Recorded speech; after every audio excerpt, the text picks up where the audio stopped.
After an old man in the village passes away, his mouth remains eerily wide open. No matter how much force his descendants use, they can't seem to shut it. The villagers begin whispering among themselves, convinced that the old man must have left some words unspoken before drawing his last breath. Not wanting to miss the auspicious hour for the burial, the old man's son simply orders the men to close the casket and prepare for the interment. However, no matter how hard the pallbearers strain, the coffin remains completely rooted to the spot, as if it had grown into the ground. Everyone suspects that the old man is harboring a deep resentment and still has unfinished business in this world. Feeling that such talk brings bad luck, the son barks at the crowd to stop gossiping. He then steps up to lift his late father's coffin himself alongside his older brother. Yet, even as the two men exhaust every ounce of their strength, the coffin doesn't budge an inch. Seeing the grim situation, the grandson, Xiaoyang, drops to his knees in front of the casket. He calls out loudly to his grandfather, telling him that if he has any unfulfilled wishes, he can visit him in a dream tonight. The poor boy has absolutely no idea what massive disaster this single promise is about to bring upon himself and his entire family. The moment Xiaoyang finishes his prayers, the men give another push, and with just a fraction of the effort,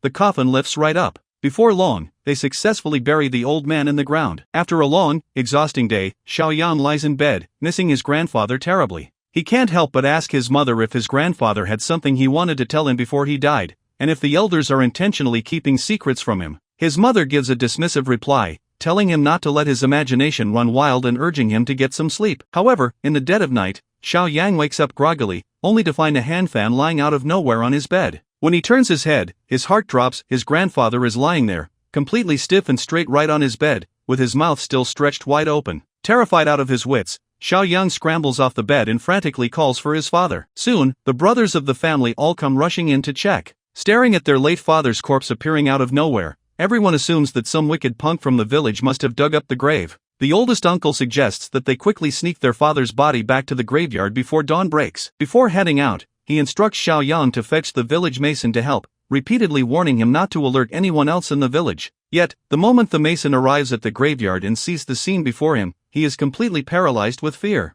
Pale-faced, he tells the uncle that this whole thing is far too unnatural. There are absolutely no signs of digging at the site, which means the old man wasn't dug up by someone from the outside at all. He had crawled out from deep underground all on his own. Hearing this, a cold sweat breaks out over everyone standing by the grave.